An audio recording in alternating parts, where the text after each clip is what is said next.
Hey guys, welcome back, and this is going to be a tutorial which is slightly different. I'm going to show you regular mistakes that black women normally make, and it was inspired by Carly Bell's tutorial.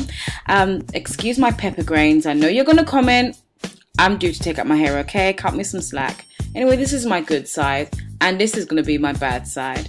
I'm going to start with just moisturizing my skin with some cocoa butter by the Body Shop mixed with a little bit of my primer. Exhibit A, the black pencil, and starting with my bad side, I'm going to show you how a lot of black women can do really harsh scouse brows that make them look like scarecrows. I absolutely hate it. It's very common, I've seen it. Black is not ideal to use. A brown pencil, however, is. So I'm using, on my good side, a brown pencil. Don't worry, I have a tutorial in my channel on how to get your brows on fleek. These are my magic concealers which everybody uses, so I'm demonstrating it even for the bad side. What we tend to do is use the actual concealer tube to take the concealer out, which it makes it a little bit difficult. And also sometimes we go several shades too lighter than our normal shade. But I'm going to use the same with adding a little bit of a darker concealer just to go around the good brow. And as you can see, it's slightly just a little bit toned down, which makes it easier to blend in the end. I highly recommend that you use a spoolie just to blend the tips so that it wouldn't be as harsh and scouse. So on my bad side, I'm demonstrating foundation, several shades lighter than my own. This is an NW45. And as you can see, it makes it have an ashy appearance, and it just makes it looks totally uneven for my skin tone. A lot of black women do this, and honestly, even around the brows as well, people tend to leave out applying foundation in that area and blending down the concealer that they put to do their brows, and it's really not flattering. This is my good side, and I'm going to demonstrate with a more warmer tone foundation starting from my neck, which is really useful because it really blends into your chest as well. Then I'm just going to be applying the foundation all on my face evenly as possible, trying to make it not blotchy. Back to the brows, I'm actually emphasizing how much people go around with halo brows, and what that is that white cast around your brow. And back to my good side, what you want to do to hide that is just apply more foundation. Now, highlighting is something that definitely needs to be practiced and played with, but a typical thing women of color do is we probably use too much of a light concealer and even under eye setting powder to actually set it in, and when you take pictures, that cast really shows out. Now on my good side, I'm demonstrating a more warmer tone concealer, and I'm also demonstrating a more warmer tone setting powder as well. Now, highlighting and contouring go pretty much well together, but I'm demonstrating how a black person typically does their nose. Just one straight line, just like that. But the real way you should be doing it is kind of blending it onto the sides, as our nose are normally more rounder, more chubbier, more broader. You might want to contour that entire area there, so it makes that side look smaller. And also, instead of having a highlight just straight under the eye, bring it onto the side of your nose as well.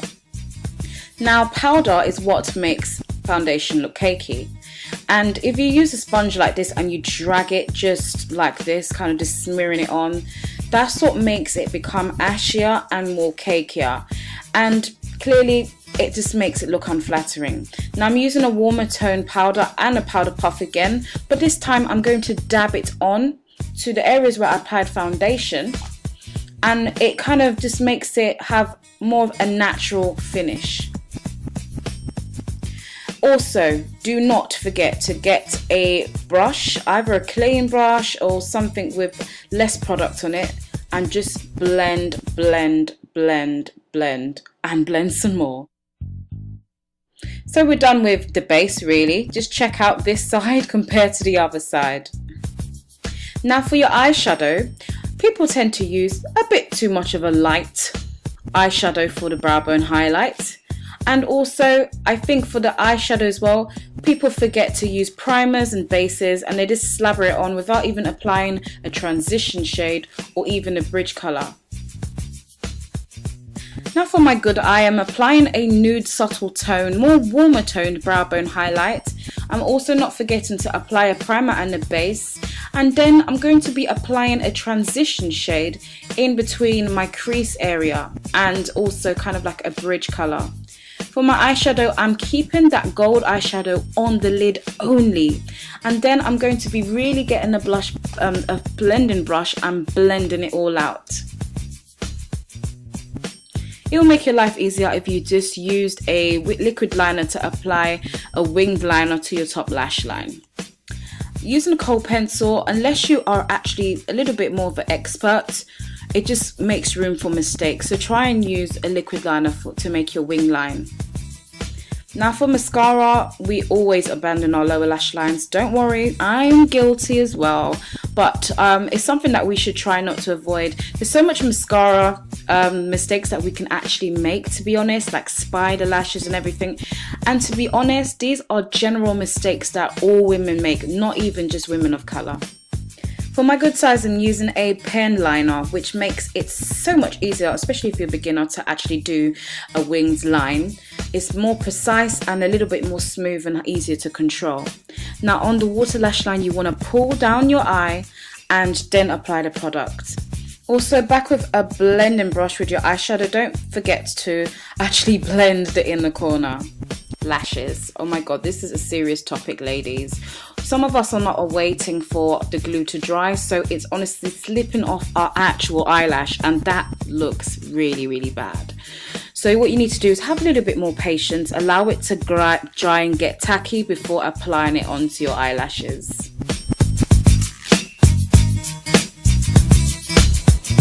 I'm gonna let it dry. No darling, you need to let it dry just before you pop them on, then it won't slip off.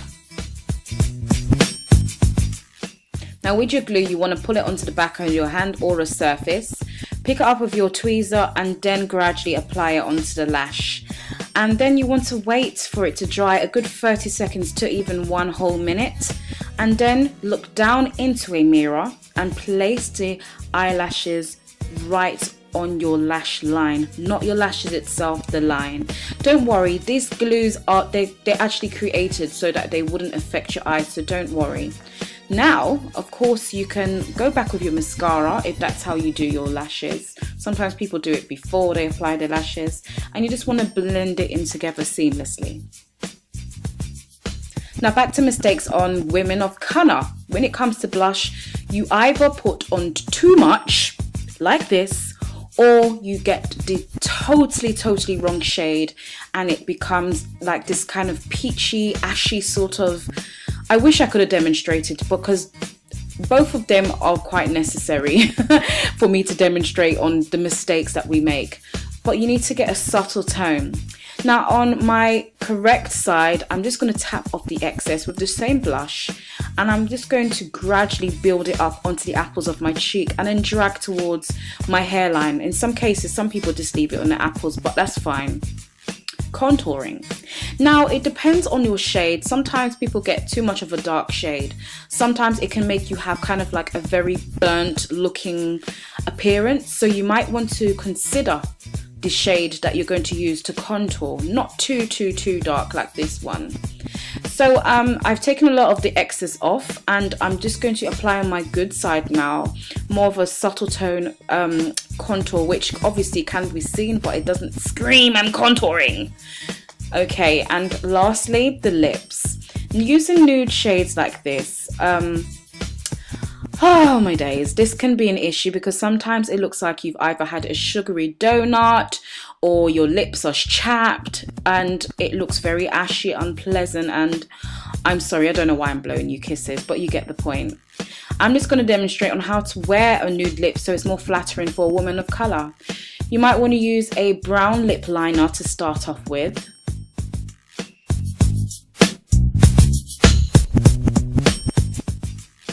And then you want to be using, I'm using the same shade that I just used a minute ago, which it's not flattering. So I'm covering it with Touch by MAC, which is my go-to nude shade.